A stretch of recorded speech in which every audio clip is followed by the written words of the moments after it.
The young sergeant asked the question the way people ask questions they think are funny. Loud enough for the whole room to hear, casual enough to pretend it wasn't a challenge. "What's your regiment, old-timer? Or did they let you in for free because of the poppy?" The diner went quiet in the particular way that Canadian diners go quiet, not all at once, but in waves, table by table, until the only sound left was the radiator ticking against the November cold and the soft scrape of a ceramic mug being set down on formica. The old man set his coffee down. He didn't look up right away. He had the kind of face that had stopped rushing a long time ago, deep lines around the eyes, white stubble that wasn't quite a beard, hands wrapped around that mug the way old men in cold climates hold warm things. He wore a grey wool jacket with a small enamel pin on the lapel, a tiny one, nothing flashy, the kind of pin you'd miss if you weren't looking. The sergeant, his name was Corporal Devin Sharp, 26 years old, fresh back from his second rotation, stationed temporarily at CFB Petawawa in Renfrew County for Remembrance Day weekend to visit his mother. Corporal Sharp was not looking. He was looking at his buddies instead, making sure they were watching, making sure the performance was landing the way he'd intended. It was. His two friends at the counter were grinning. The other customers, an older couple by the window, a woman with a toddler in a high chair near the back, the waitress named Carol, who had worked here for 19 years, were not grinning. They were watching the old man, waiting.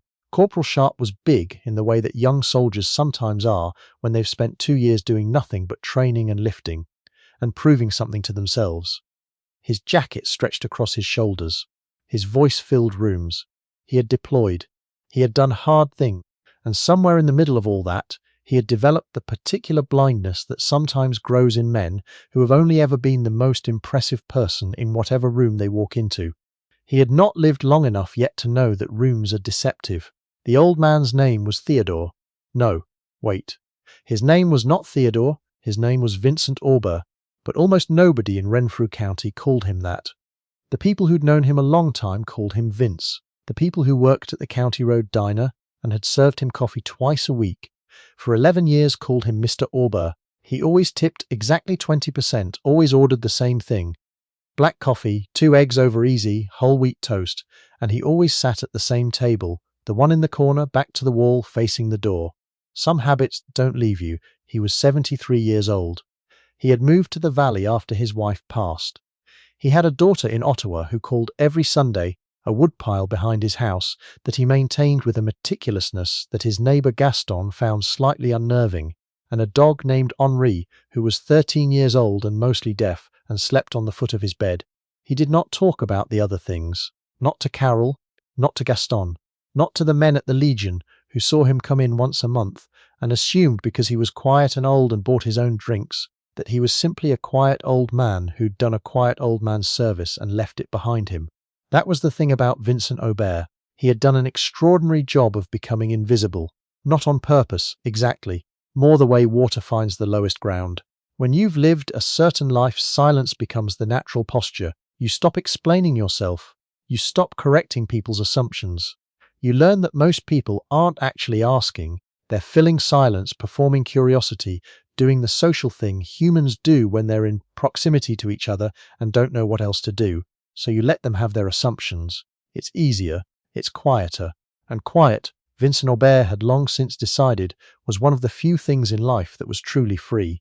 Corporal Sharp had not yet learned to value quiet. He was still waiting for the old man to react. He'd expected a flinch, maybe. A little embarrassed laugh. The kind of mild deflection that men his father's age did when younger men pushed in on them.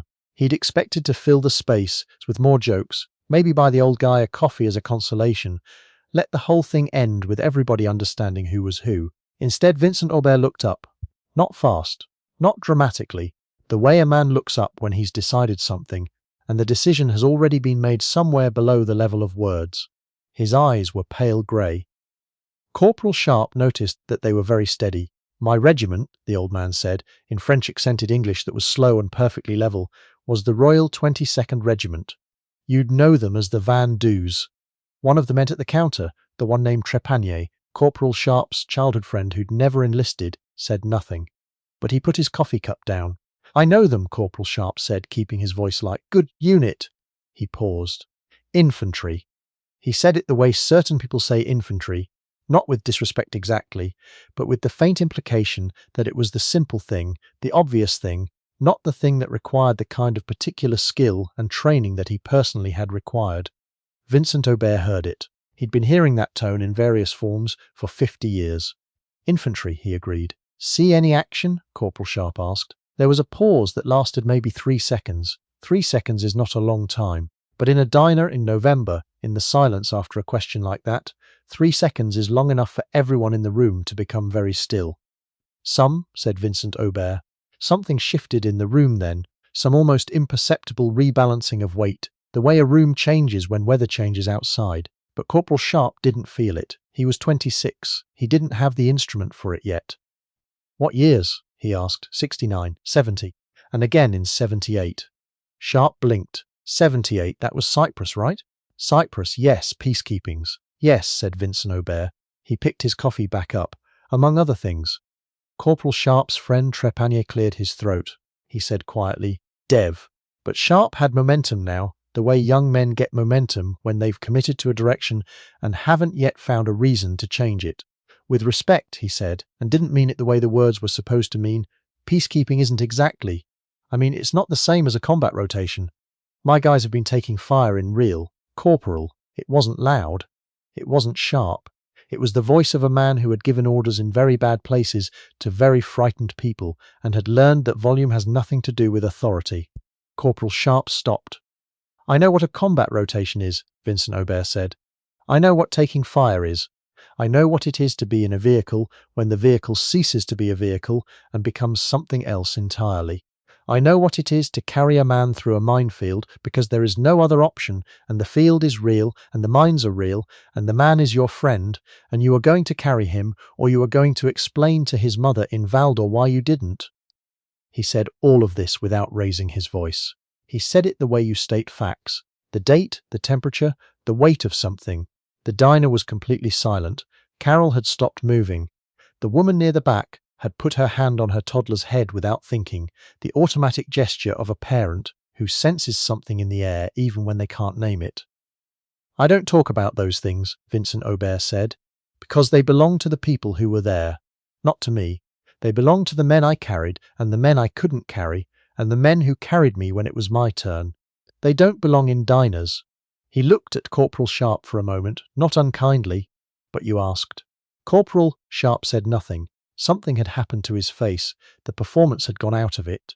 Trepanier was staring at the counter. It was Carole who moved first, bringing the coffee pot around, doing what good waitresses do in moments of human wait, offering something warm, buying the room a breath.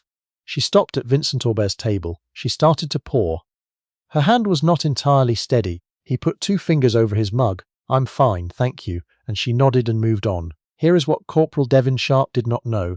Sitting on that stool in the County Road diner on the Saturday before Remembrance Day, he did not know that in 1970, in a place called Nicosia Sud, South, Nicosia, Cyprus, during a period when the word peacekeeping was being asked to cover things that were considerably less peaceful than the word implied, a sniper opened up on a Canadian patrol from a rooftop on a narrow street that had a name he'd long since stopped trying to pronounce.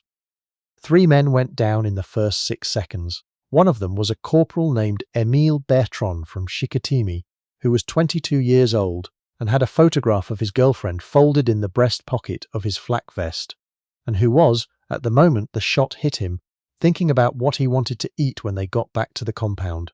He went down and he could not get up, and the street was still hot and there was nowhere to go. Private Vincent Aubert, who was 19 years old and had been in country for 41 days, crawled back into that street. He did not think about it in the way that makes for good stories. He did not feel brave. He felt terrified in a way that has no civilian translation, a white, absolute terror that was also somehow completely beside the point, because Émile Bertrand was in that street and there was nobody else.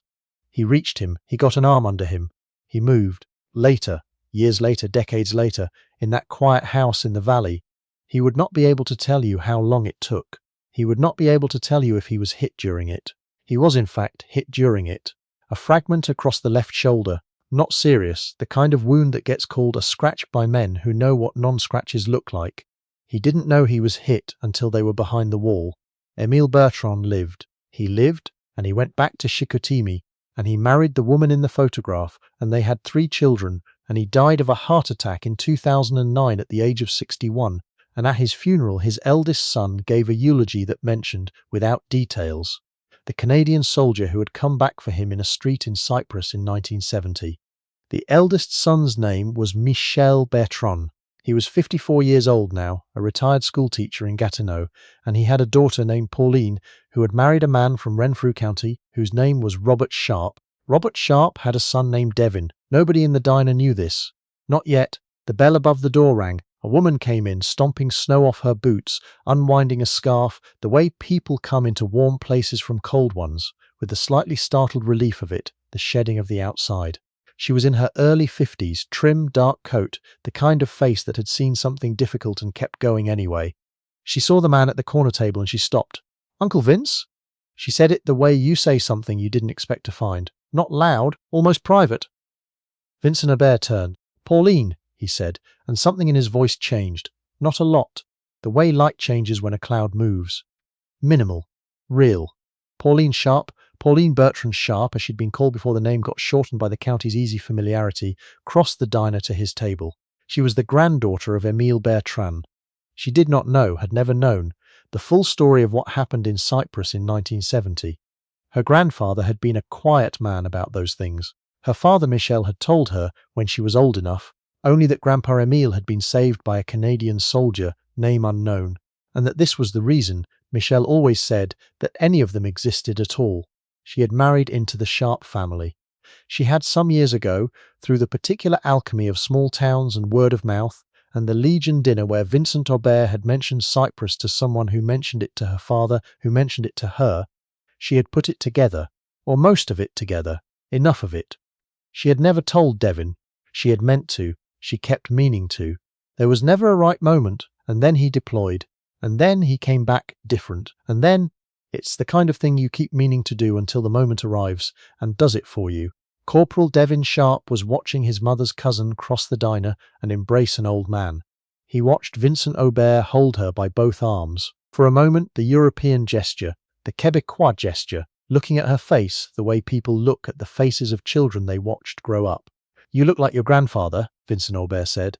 "Every time I see you." Pauline laughed, a small wet sound, not quite a laugh, not quite not.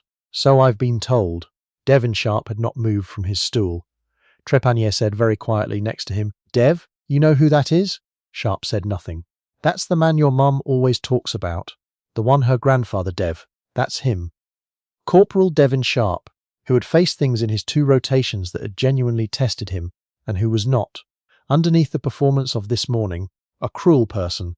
Corporal Sharp sat very still on his stool, and understood that the room had rearranged itself completely, and that he was now in a different room than the one he'd thought he was in. Pauline Bertrand Sharp turned. She had seen him. Her expression did something complicated that moved through surprise and landed on something careful. "Devin," she said, "come here." He got off the stool. He walked across the diner the way a person walks when they are not entirely sure their legs are going to cooperate. He stopped at the edge of the table. Up close, Vincent Aubert's eyes were very steady, still that same pale grey, still not unkind. "Mr. Aubert," Pauline said, "this is my husband Robert's son, Devin Sharp." Something moved across the old man's face, a recognition or the beginning of one. "Sharp," he said. "Robert Sharp's boy," Pauline said quietly. "Robert married Michel's daughter." A long pause. "Michel Bertrand's daughter," said Vincent Aubert. Not a question, working it through. "Yes." The word fell into the diner and nobody said anything for a moment. Émile Bertrand had been Pauline's grandfather. Michel Bertrand was her father. Robert Sharp had married into that family. Devin Sharp was the result of all those decisions, all those survivals, all those years between a street in Cyprus in 1970 and a diner in Renfrew County in November 2024. Vincent Aubert looked at the young corporal standing at the edge of his table. 26 years old, big shoulders, the performance entirely gone out of his face now, leaving something younger underneath, something less certain, something that was maybe closer to who he actually was. "Sit down, son," said Vincent Aubert. Devin Sharp sat. The diner was very quiet. Even the radiator seemed to have paused. "Your great-grandfather," Vincent Aubert said, "was a good man. He was funny. People forget that about the men who've been turned into stories. That they were funny, that they complained about the food, that they did ordinary things. Emil complained about the food every single day. He said his mother's cooking had ruined him for everything else. He stopped. He was probably right. Corporal Sharp said nothing. His jaw was tight in the way.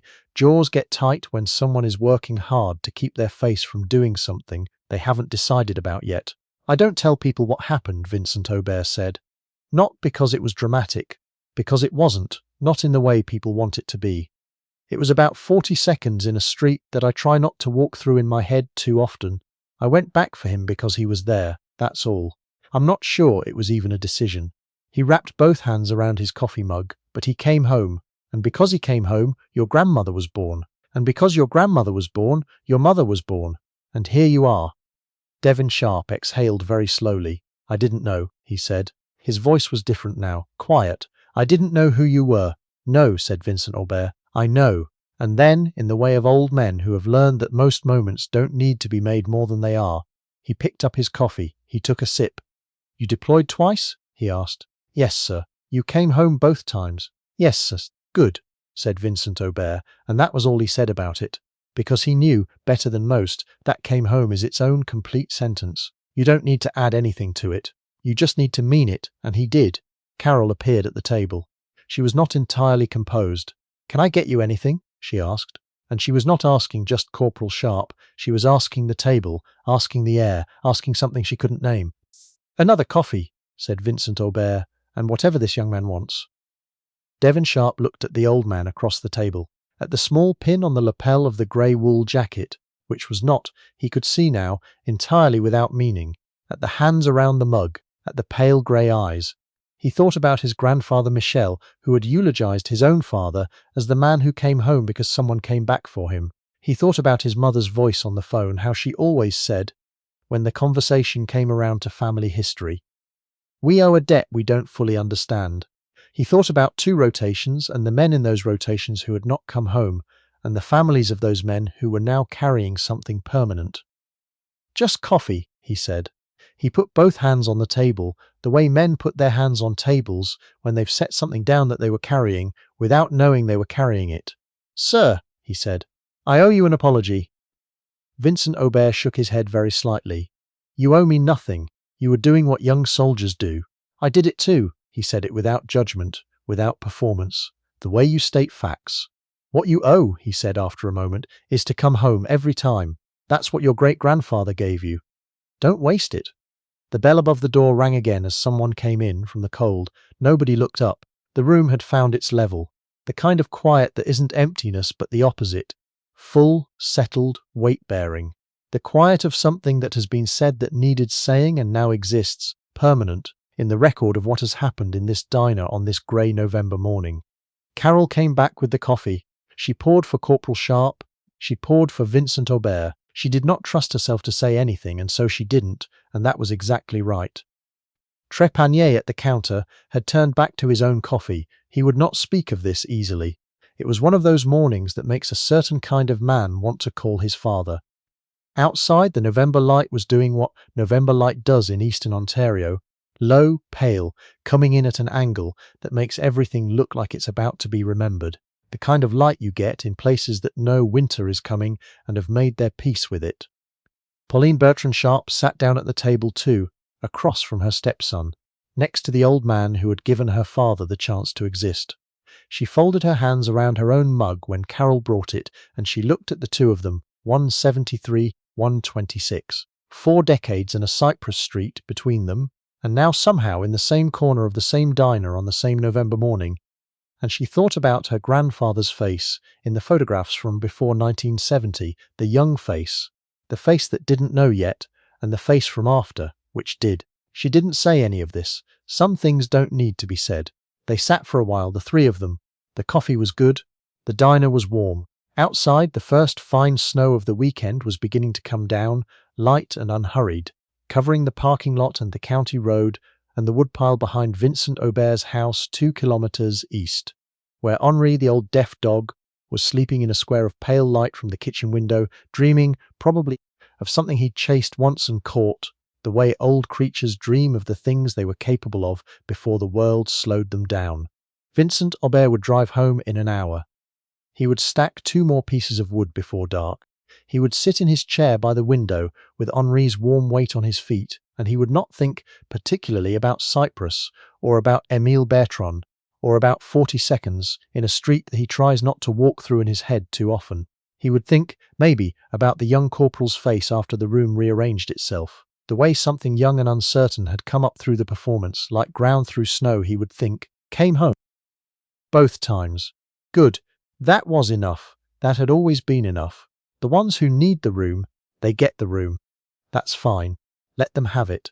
The ones who just keep showing up, who do the thing that needs doing, and then sit down and drink their coffee and don't mention it, those are the ones the room remembers. Long after the noise has cleared. Long after the performance has ended. Long after the snow has covered everything, and the county has gone quiet, and all that's left is the record of what was done, and whether it was worth doing, and the children and the grandchildren and the great-grandchildren who are walking around right now not knowing quite what they are the result of. They're the ones who hold the line. They always have been.